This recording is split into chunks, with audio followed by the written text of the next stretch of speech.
พี่น้องวันที่8 กุมภาพันธ์ 2569มื้อเรียกตั้งสมาชิกสภาผู้แทนราษฎรทั่วประเทศไปเรียกน้ำกันเด้ออย่านอนหลับทับสิทธิ์นอนหลับทับสิทธิ์ไม่ดีนอนหลับทับสตรีเป็นอีกอย่างหนึ่ง เออหัวหน้าหัวหน้าผู้บริหารระเบียบวัฒนศิลป์ฝากขอคิดถึงพี่น้องป้องไป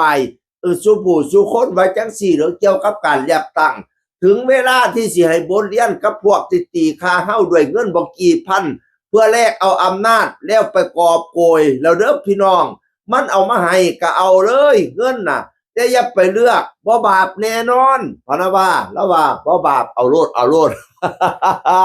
เขาเอามาให้จักพันจักร้อยเอาโลดแต่อย่าไปเรียกมันบ่บาปดอกถึงเวลาที่จะให้บทเรียนกับพวกที่ตีค่าเฮาเพียงแค่ไม่กี่พันมันเอาให้เฮาแล้วมันก็เข้าไปกอบไปโกยไปโกงบ้านโกงเมืองอย่าไปเลือกมันเพราะบอกนะเอาเลยเงินมันแต่ว่าอย่าไปเลือกมันจะเข้าไปกอบไปโกยไปโกงบ้านโกงเมืองไม่ต้องกลัวบาปเพราะบอกไม่บาปหรอกว่าซั่นนะ เอาโลดพี่น้องบ่บาปแล้วว่าบ่บาปหรอกดีกว่าไปเรียกเขาแล้วเขาก็มาโกงบ้านโกงเมียงนั่นละเฮาไอ้สิบาปนั่นน่ะเฮาซอยให้เขาไปโกงบ้านโกงเมียงเด้นั่นละอย่าไปตีค่าตีราคาเจ้าของปั่นตั้มปะนั่นอย่าไปซื้อสิทธิ์ขายเสียงพี่น้องให้ฮู้จักศักดิ์ศรีรักษาศักดิ์ศรีเจ้าของไว้ตั้งแต่งัวควายสร้างราคา2-3 หมื่นบัดคนเอาแท้ๆเขาให้แค่2-300ซุ้มเจ้าสั่งสิขายแท้อย่าไปดูถูกเจ้าของปานนั้นแต่ตัวงัวตัวควายเขาขายพุ่น40,000 50,000พุ่นน่ะแต่เฮานี่400-500 1,000ขายติบัดนี้เนี่ยคือดูถูกชีวิตดูถูกเจ้าของปานนั้นแท้คันสิขายพุ่นไปขายซ้ำงัวซ้ำควายตัวละ50,000 60,000พุ่นน่ะ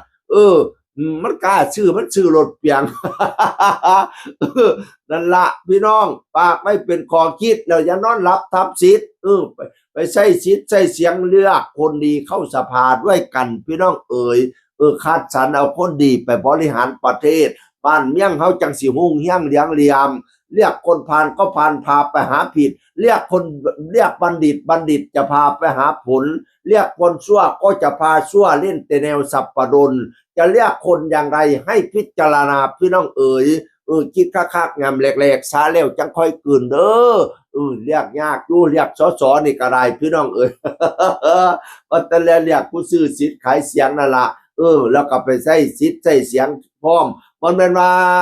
เขาได้เปลี่ยนมาแล้วก็ตีนั่นตีนี่โอ้ยมันคือบ่เฮ็ดนั่นเฮ็ดนี่มันคือสัวคักแท้บัดยามเขาให้ไปเรียกคันบ่ไปบัดนี้นอนหลับทับสิทธิ์เอาหูไปไว้หน้าเอาตาไว้ไปไว้โคกบ่โศกบ่เศร้าไผสิได้บ่ได้ก็สร้างตามบัดยามเขาได้มาแล้วมันจมปิดจมเป็ดจมเล็ดจมท่าว่ารัฐบาลบ่ดีจังซี่ว่าสสบ้านตบ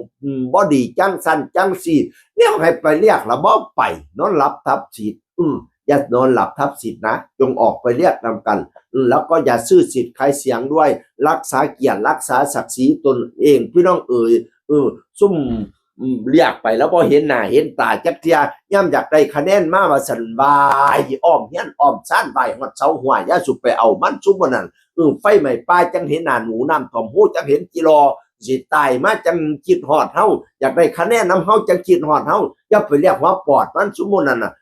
เรียกเขามาหาเฮา